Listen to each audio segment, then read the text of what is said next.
Now hold on, Skip. What did I tell you about them Steelers? You give Mike Tomlin a bone, he gonna turn it into a steak dinner. And the Dolphins, they just hit the rewind button on something they let walk out the building years ago. This right here, this ain't just a trade, this is a statement.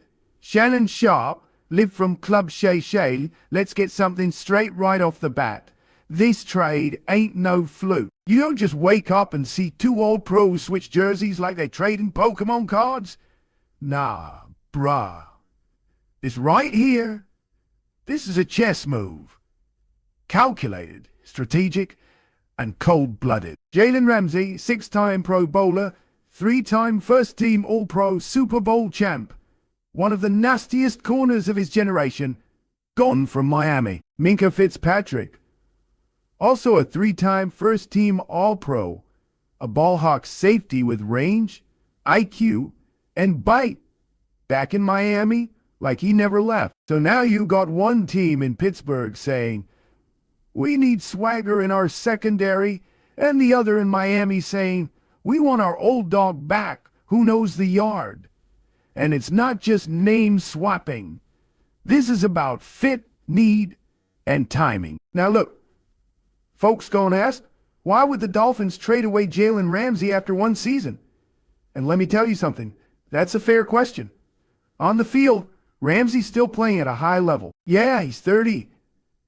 And yeah, he's coming off a knee injury, but he showed flashes last season that remind you, oh, yeah, this dude's still him, but that contract, woo, that thing heavy like a duffel full of bricks, $26.60 million cap hit in 2025, with other stars like Tua, Tyreek Hill, Jalen Waddle, and Bradley Chubb needing pay or already paid.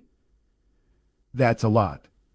So, Miami looked at the math. They said, cut $10 in cap in 2025, free up $18.30 in 2026, add back a safety who knows your defense, and bring in a man who already got proven chemistry with defensive coordinator Anthony Weaver. And listen, Minkah ain't just a warm body. He's a dude you send into the alley at night and trust to come back out with the football in hand.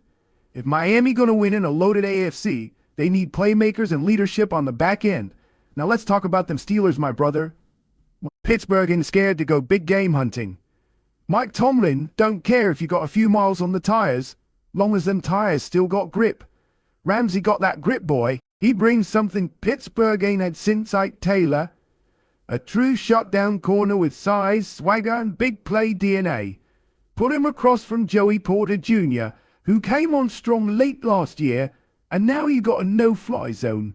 But wait, that's not all. You throw in Darius Slay, that KG vet they signed in free agency, and Beanie Bishop Jr., a slot demon.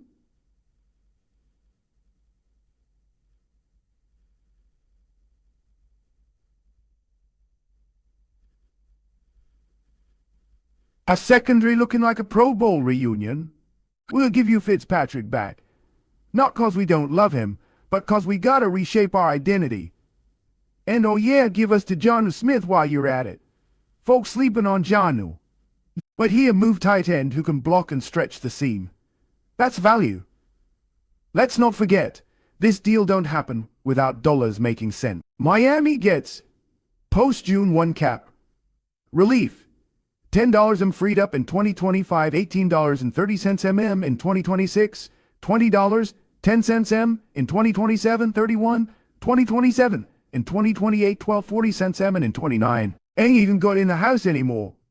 Pittsburgh, they give Ramsey a $1.50 raise. Why? Because they believe.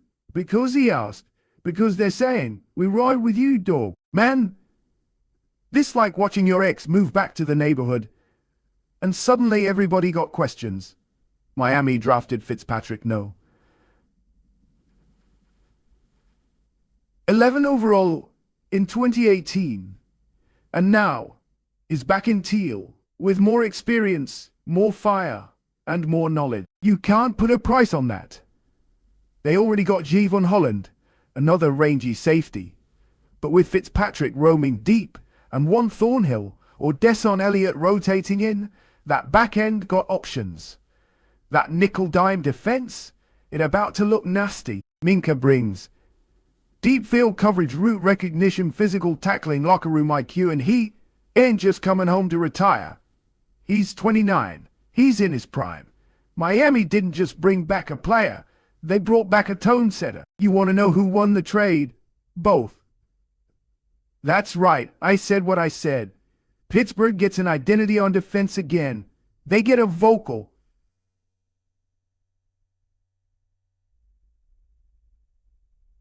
physical pressman corner who ain't afraid to tell you and show you he better than you. Miami clears cap space and brings back a familiar face who understands their urgency to win now. But the big winners? The fans. We get to watch Ramsey in that gold and black with Tomlin on the sidelines, Joey Porter Jr. barking, Slay chirping. That's must-see TV. And we get to see Minka back in the AFC East, hunting Josh Allen, harassing Aaron Rodgers, if he's still alive, and patrolling the field like a drone with a vendetta. Let me tell you all something, this league don't wait for nobody. You either build to win, or you get bulldozed. This trade, it's about urgency, value, and belief. Dolphins said, we believe in continuity, and we gotta clear the books. Steelers said, we believe in star power, and we're gonna spend to compete. No losers here. Just two smart teams doing what they gotta do to get to Vegas in February. Now, we just wait and see who makes the Super Bowl highlight reel. Gone from Miami, Minka Fitzpatrick. Also a three-time first-team All-Pro, a ball-hawk safety with range, IQ, and bite. Back in Miami, like he never left. So now you got one team in Pittsburgh saying, we need swagger in our secondary, and the other in Miami saying, we want our old dog back who knows the yard. And it's not just name swapping. This is about fit, need, and timing. Now look, the man with the dreads and the gold visor in Pittsburgh, or the one in Miami picking off quarterbacks like apples off a tree. One thing's for sure, NFL 2025 just got real spicy. That's all for now, Skip. But you best believe come week 1, we go and revisit this. Ramsey Island relocated to the Steel City, and Fitzmagic 2 is brewing in Miami. Oh Lord, I'm ready.